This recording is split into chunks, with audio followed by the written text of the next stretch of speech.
Boa noite, minhas amigas, minhas irmãs.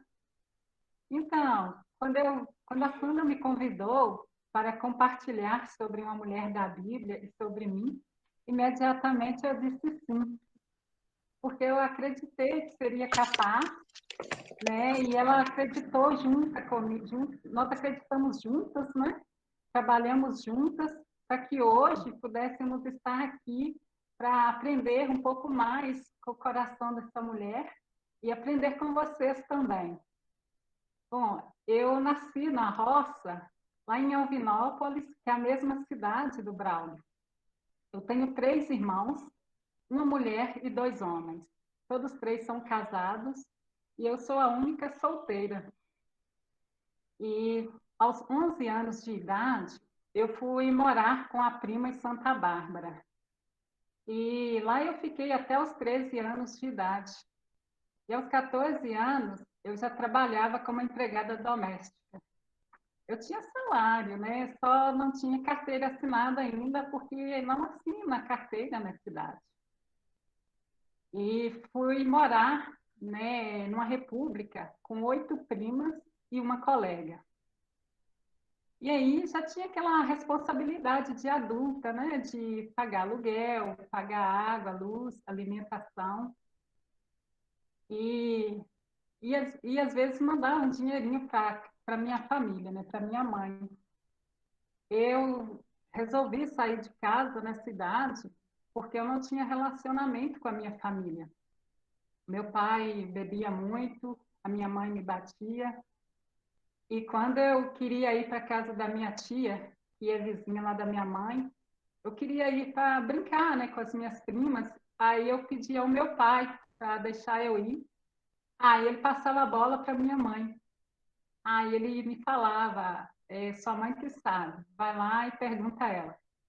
Só que como a minha mãe era muito estressada, aí eu não perguntava não, eu simplesmente ia para a casa da minha tia e pronto. E só que aí a minha mãe ficava sabendo por outras pessoas, né? Que eu fui para lá, assim, falar com ela. E aí quando eu chegava em casa, ela me dava uma surra daquela. Bom, hoje nós vamos falar do coração de Ana, né? Que era uma mulher que tinha um sonho de engravidar, mas ela também tinha um problema que a impedia de gerar filhos.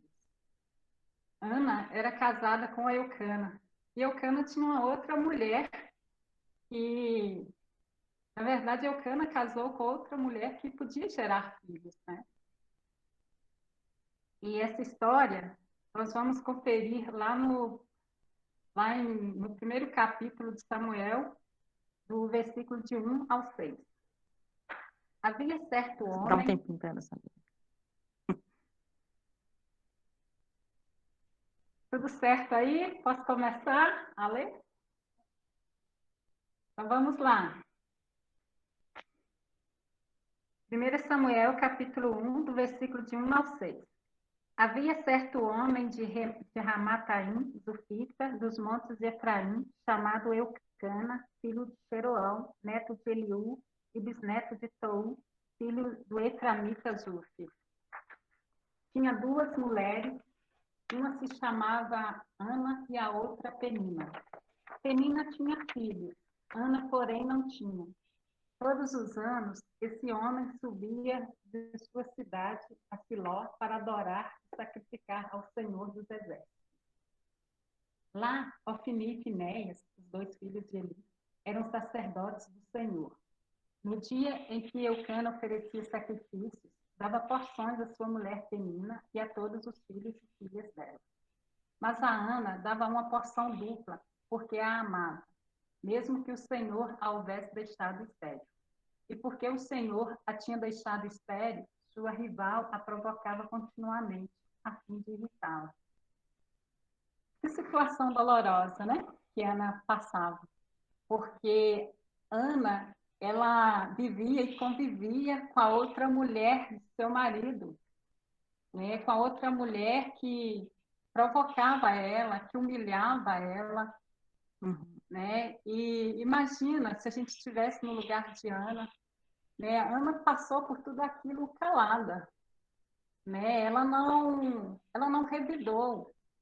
Ela ouviu tudo aquilo de Penina, passou por tudo aquilo com confiança, né? Ela não perdeu o domínio próprio, ela continuou tendo paciência, tendo controle emocional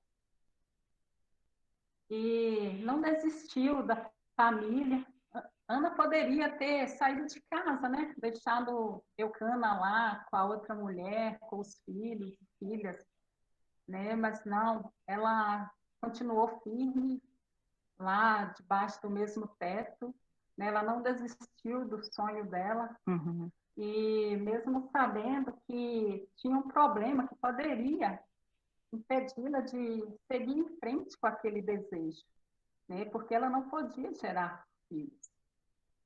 Então, mas eu acredito que o que ajudava a Ana a permanecer firme, confiante, era o relacionamento que ela tinha com Deus, né? Ela conhecia Deus. Ela tinha convicção profunda do amor de Deus pela vida dela. Uhum. E Ana, ela permanecia com os olhos fixos naquilo que não se vê, né? Porque Uhum. o que pode ser visto é passageiro. Uhum. Então, ela não se deixava abater, né, por aquelas humilhações, né, de Penina. Uhum. E ela se mantinha firme ali no propósito que Deus tinha para a vida dela, né? Ela sabia que Deus tinha um plano para a vida dela, um plano muito melhor, né, do que tudo aquilo que ela estava vivendo ali dentro do lar dela. Uhum. E é interessante a Maria fazer essa reflexão, que aqui a Maria expressou que Ana, ela tinha, né, uma intimidade, né, um relacionamento, ela conhecia Deus, né? Eu, sinceramente, acredito que quanto mais a gente conhece Deus, mais íntima a gente é, né? Então, a intimidade faz com que você queira conhecer mais, né, mais Deus, né? E isso na história de Ana é incrível, né? Quanto mais você conhece o seu Deus, mais íntima você é dele, né? E isso é surpreendente, né?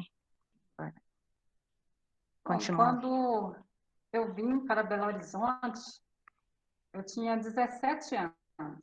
Eu não conhecia nada aqui em Belo Horizonte. Eu sabia que eu tinha uma tia e primos que moravam aqui. E aí, morando lá em Santa Bárbara, né? Uma colega minha um dia virou para mim e falou: Maria, eu arrumei um emprego na casa de família lá em Belo Horizonte. Aí eu virei para ela e falei: arruma para mim também, que aí eu vou. Passaram-se alguns meses e essa colega me falou que tinha arrumado um serviço aqui para mim. Imediatamente eu liguei para a mulher e combinei de encontrar com ela e o marido dela na rodoviária. E, e graças a Deus deu tudo certo, né? Encontrei com eles e passei a trabalhar com esse casal. Eu trabalhei com eles durante 6 anos, né? Morei e trabalhei na mesma casa, né? Junto com eles. E, em setembro de 97, a minha avó faleceu. Eu entrei em uma depressão profunda, né? Fiquei muito triste, né? Muito abalada com a morte dela. E aí eu fui ficando muito desanimada, né? Eu era muito jovem e não queria fazer mais nada da vida. Aí eu fui achando aquilo tudo muito estranho, né? E tomei a decisão de fazer uma terapia psicológica. E, e quando eu estava fazendo a terapia psicológica, um dia eu passando lá na Avenida Afonso Pena por volta das 22 horas, mais ou menos, aí duas irmãs, né, me pararam e me convidaram para ver uma peça teatral lá no Teatro Casa Nova. E isso me animou, né? Eu achei tudo muito estranho, né? Porque duas pessoas desconhecidas, 10 horas da noite. 10 horas da noite, né, e me convidando para uma peça teatral no Teatro Casa Nova, né? Então eu fiquei animada, agradecida e falei, vou lá, né? E no domingo estava eu lá, aí depois do teatro, o Joca entrou com a palestra, Palavra de Deus. com a palavra de Deus, né? E aí depois da palavra de Deus, depois da pregação, aí as irmãs me chamaram para estudar a Bíblia. Né? Começamos a estudar a Bíblia naquele dia mesmo. Eu disse sim. Eu disse sim, né? Disse sim ao estudo. E então, quando o estudo já estava no cálculo, as meninas me levaram lá para a Praça da Boa Viagem e eu tinha combinado com a minha patroa de estar lá na casa dela às 19h30. Né? E aí, as irmãs viraram para mim e me falaram: Ô Maria, hoje você vai ser batizada. Aí eu falei para elas, né? Mas hoje eu tenho um compromisso, né? Eu marquei com a minha patroa de estar na casa dela às 19h30. Então, hoje não tem como. Aí elas se levantaram, né, e foram até alguns irmãos e irmãs que estavam orando, né, tendo tempo na Praça da Boa Viagem, e pediram a essas pessoas para orarem por mim. E nós também oramos, e aí elas me desafiaram a ligar para a minha patroa e dizer que eu não poderia estar lá às 19h30. Aí eu fiquei muito resistente, né? Porque eu tinha receio, eu estava receosa de ligar para minha patroa, porque ela era uma pessoa muito difícil de lidar, mas até que eu disse sim, né? E fui lá e liguei para ela. Aí ela falou uns montes na minha cabeça, me chamou de irresponsável e desligou o telefone na minha cara. Aí voltei para as irmãs, falei o que aconteceu. Aí elas falaram: não, Maria, mas vamos lá, né? E me levaram para o batismo. E, e aí eu cheguei lá na casa da patroa por volta da meia-noite, mais ou menos. Estava tudo muito calmo, tudo tranquilo. E eu achei aquilo estranho, né? Porque ela tinha uma personalidade muito forte. E aí, no dia seguinte, de manhãzinha, eu virei para ela e pedi perdão, né? Pelo que aconteceu. E aí ela virou para mim e me falou: Ah, Maria, parabéns, que bom que você tomou juízo, é isso mesmo. Então, naquela hora ali, eu vi a resposta de oração, né?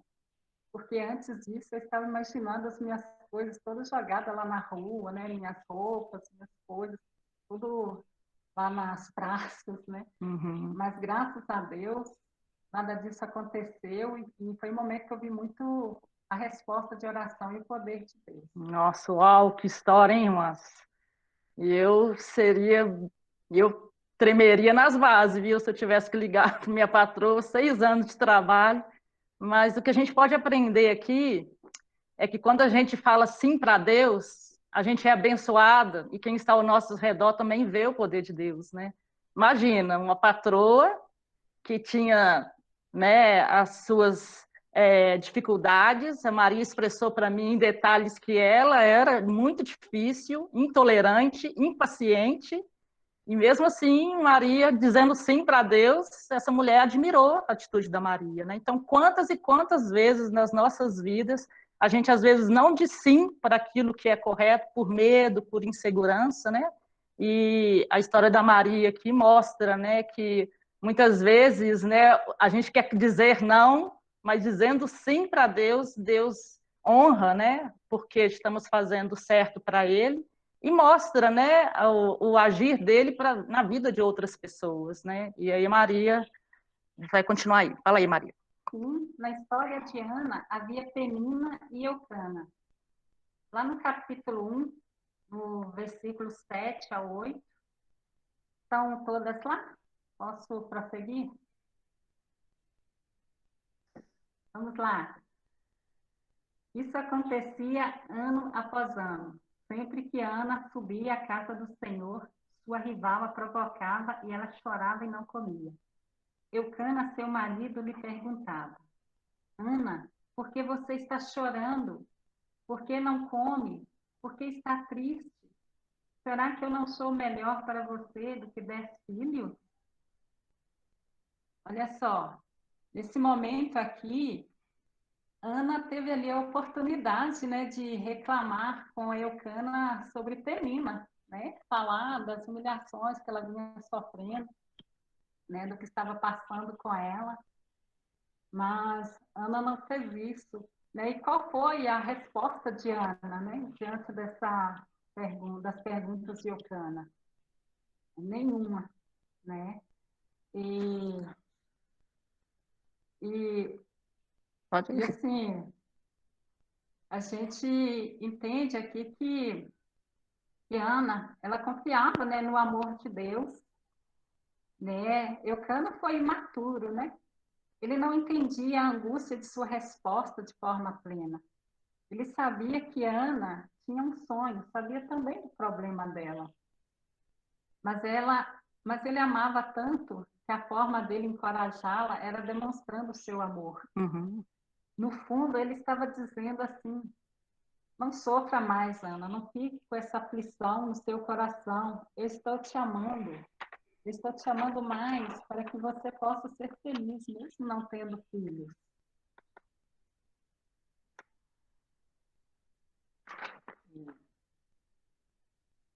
Sabe, no nosso caminho, pode aparecer meninas, né? Pessoas que vão nos desafiar, né? Que vão desafiar a nossa fé, vão querer nos colocar para baixo, né? Vão dizer coisas para nos fazer mesmo desistir da nossa fé, desistir dos nossos sonhos. Mas, por outro lado, também existem eucanas nas nossas vidas, né? Pessoas que nos amam, pessoas que se dispõem a estar conosco, né? Para orar conosco, né? Para nos escutar, né? Uhum. Ouvir nossos problemas. Uhum.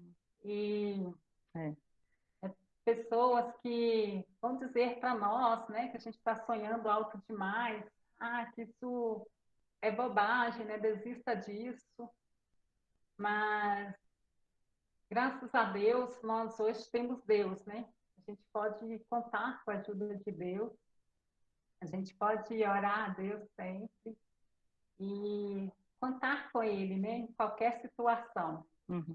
E é interessante, né, Maria, porque ouvindo você falar aí das peninas e eucanas, muitas vezes essas pessoas são necessárias na nossa vida para poder nos impulsionar, Sim, né? com certeza. Então, às vezes você tem aquela pessoa que fica ali te apurrinhando, ou então te querendo colocar para baixo, como a Maria expressou, né? Mas são essas pessoas, muitas vezes, que nos faz dar um passo. São essas pessoas que muitas vezes a gente olha para dentro da gente mesmo e pensa, puxa vida, eu não quero ser aquilo que estão profetizando para mim. Eu posso ser o que Deus quer que eu seja, né? E aí vocês vão ver a Maria continuando a história dela e houve muitas peninas, né, Maria, essa história, Com né? certeza. Continua aí.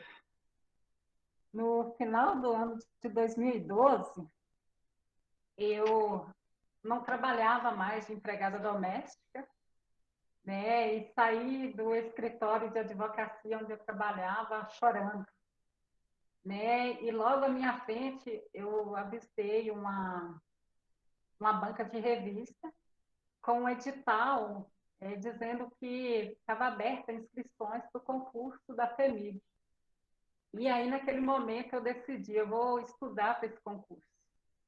Né? Eu vou para a casa da minha mãe, não vou ficar aqui em Belo Horizonte, porque eu sei que se eu ficar aqui, eu vou arrumar algum serviço para eu conseguir pagar as minhas despesas. E assim, eu fui para a casa da minha mãe, fiquei lá no mês de janeiro e dezembro. E, no, e a prova seria no mês de fevereiro, né? Então, no final de janeiro, eu virei para minha mãe e meus irmãos. Nessa época, meu pai já tinha falecido. E aí eu falei com eles que eu estaria voltando para Belo Horizonte.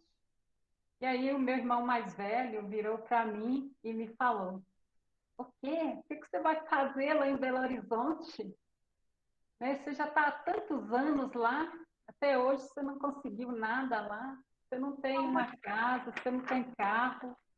né? Você não tem família lá, né? Você não tem filho, você não tem marido, o que você vai fazer lá?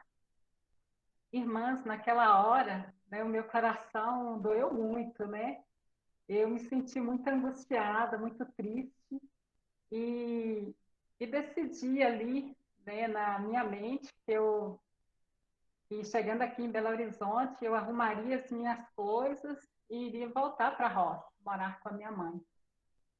Só que, na verdade, eu estava me sentindo muito aflita, né, dentro de mim, porque eu não sabia naquele momento qual era a vontade de Deus. Eu estava decidida, mas não sabia se realmente era o fim de Deus ali naquela situação, né? Aí, nessa época, a Inalda era a minha vizinha, e aí eu cheguei para a Inalda e falei, né, da minha decisão, e aí a gente passou a orar, né, por isso, e busquei outras irmãs também, busquei ter tempo com elas, tempo de orações, ali abrindo meu coração, falando das minhas decisões, né? E nessa época, o Anderson e Cristina Bahia lideravam, né, o Ministério dos Solteiros. E aí, tendo um tempo com a Cristina, ela virou para mim e me falou: Olha, Maria, se sua mãe estivesse debilitada, acamada, pode ser que, tudo bem, pode ser que seria o caso, mas a gente vê que não é o caso, né? Então, vamos orar para a gente saber qual é a vontade de Deus. E assim nós fizemos, né? Oramos e eu continuei lá, né? Buscando outras irmãs, tendo tempos de orações. Amém. E eu sempre tive uma vida intensa de oração. Essa é a minha força, e era a força de Ana também. Prosseguindo, né, no primeiro capítulo de 1 Samuel, no versículo de 9 ao 18. Posso ler? Vamos lá. Certa vez, quando terminou de comer e beber em Siló, estando o sacerdote Eli sentado numa cadeira junto à entrada do santuário do Senhor, Ana se levantou e, com a alma amargurada, chorou muito e orou ao Senhor. E fez um voto dizendo: Ó Senhor dos exércitos, se tu deres atenção à humilhação de tua serva, te lembrares de mim e não te esqueceres de tua serva, mas lhe deres um filho, então eu o dedicarei ao Senhor por todos os dias de sua vida, e o seu cabelo e a sua barba nunca serão cortados. Enquanto ela continuava a orar diante do Senhor, ele observava sua boca. Como Ana orava silenciosamente, seus lábios se mexiam, mas não se ouvia sua voz. Então Eli pensou que ela estivesse embriagada e lhe disse: Até quando você continuará embriagada? Abandone o vinho. Ana respondeu: Não se trata disso, meu senhor. Sou uma mulher muito angustiada. Não bebi vinho, nem bebida fermentada. Eu estava derramando minha alma diante do Senhor. Não julgues tua serva uma mulher vadia. Estou orando aqui até agora por causa de minha grande angústia e tristeza. Ele respondeu: Vá em paz, e que o Deus de Israel lhe conceda o que você pediu. Ela disse: Espero que sejas benevolente para com tua serva. Então ela seguiu seu caminho, comeu, e seu rosto já não estava mais abatido. Interessante quando Eucana faz aquelas perguntas para ela, né? A gente viu que Ana, ela não respondeu nada, né? Não respondeu nada, né? E logo em seguida, a palavra de Deus relata que um dia eles foram ao santuário de Deus para adorá-lo. Penso que se não está escrito o que ela disse, é porque Ana tinha certeza que a única palavra, o único sim que ela queria escutar era o sim de Deus.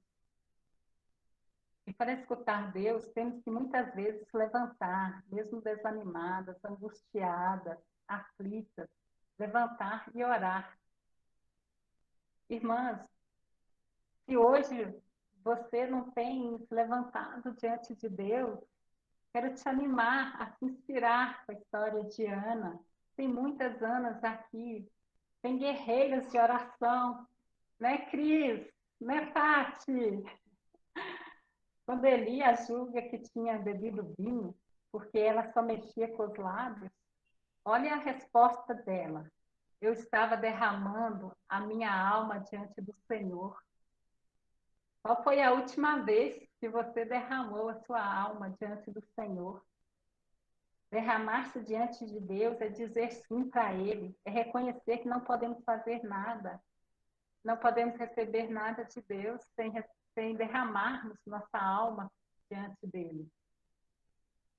Só derramamos diante de Deus quando temos intimidade com Ele, né? Quando conhecemos Ele, quando sabemos que Ele tem poder para nos responder, para atender as nossas petições, até mesmo, né, aquelas nossas aflições mais profundas, né? Deus sempre está ali atento às nossas orações, nos ouvindo. Uhum. E o que ele disse para ela? Vá em paz e que o Senhor lhe conceda o que você pediu. Quem aqui já não saiu de uma oração com o semblante mais alegre, confiante, altivo? E bora lá, né, minhas amigas? Todas nós recebemos os sims de Deus, né? Tantas vezes Deus disse sim para nós, né? Quantas orações Deus já respondeu? Amém. Amém. E é incrível, né? Deus disse sim para Ana. Com certeza, o milagre de Ana aconteceu, né? Samuel nasceu, né? E vocês acham que a história da Maria acabou lá? No dia que a patroa dela falou parabéns, no dia que ela fez o concurso e pronto? Um ano depois, a Maria passou no concurso. Hoje a Maria tem estabilidade profissional. Hoje a Maria tem estabilidade financeira. Depois disso, a Maria correu atrás de uma casa própria. Você acha que não foi de orações? Hoje a Maria tem a casa própria dela. Há 2 anos, Maria concluiu uma faculdade, gente, faculdade de administração. E por coincidência, o Léo, meu marido, e a Cris foram colegas de sala da Maria. Depois vocês perguntam para ele se foi fácil. As limitações, as peninas, mas hoje a Maria, com a ajuda de Deus, com a perseverança, com a fidelidade dela, ela hoje é uma mulher formada. E se você quer saber mais sonhos da Maria, depois você conversa com ela. Eu sei. E é admirável, é admirável. Vai lá, Maria. E para finalizar, olha o reconhecimento de Ana a Deus. Irmãs, gratidão é tudo. Vamos ler agora no capítulo 2, do versículo de 1 ao 10. Vamos lá. Então, Ana orou assim: meu coração exulta no Senhor minha força é exaltada. Minha boca se exalta sobre os meus inimigos, pois me alegro em tua libertação. Não há ninguém santo como o Senhor, não há outro além de ti, não há rocha alguma como nosso Deus. Não falem tão orgulhosamente, nem saia de suas bocas tal arrogância, pois o Senhor é Deus sábio, é Ele quem julga os atos dos homens. O arco dos fortes é quebrado, mas os fracos são revestidos de força. Os que tinham muito agora trabalham por comida, mas os que estavam famintos agora não passam fome. A que era estéril deu à luz 7 filhos, mas a que tinha muitos filhos ficou sem vigor. O Senhor mata e preserva a vida. Ele faz descer a sepultura e dela resgata. O Senhor é quem dá pobreza e riqueza. Ele humilha e exalta. Levanta do pó o necessitado e do monte de cinzas ergue o pobre. Ele os faz sentarem-se com príncipes e lhes dá lugar de honra, pois os alicerces da terra são do Senhor. Sobre eles estabeleceu o mundo. Ele guardará os pés dos seus santos, mas os ímpios serão silenciados nas trevas, pois não é pela força que o homem prevalece. Aqueles que se opõem ao Senhor serão despedaçados. Ele trovejará do céu contra eles. o Senhor julgará até os confins da terra. Ele dará poder a seu rei e exaltará a força do seu ungido. Então, minhas amigas, olha, vamos sempre orar, né, agradecidas a Deus, né, porque Deus tem feito e fará grandes coisas em nossas vidas, né? Deus tem nos feito experimentar a boa, perfeita e agradável, né, a vontade dele em nossas vidas, né? Que a gente possa sempre adorar, né? Que a gente possa sempre adorar, louvar, agradecer a Deus por tudo que ele está fazendo nas nossas vidas e que a gente possa sempre chegar mais perto de Deus, né, com o coração disposto a reconhecer, né, as ações dele em Que nossas tudo vem vidas, dele. que tudo vem dele, né? Que tudo em nossas vidas depende da bondade dele, da misericórdia, da fidelidade. Que a gente possa orar sempre. Então, um grande abraço para vocês e fiquem com Deus. Obrigada, Maria. Não de nada.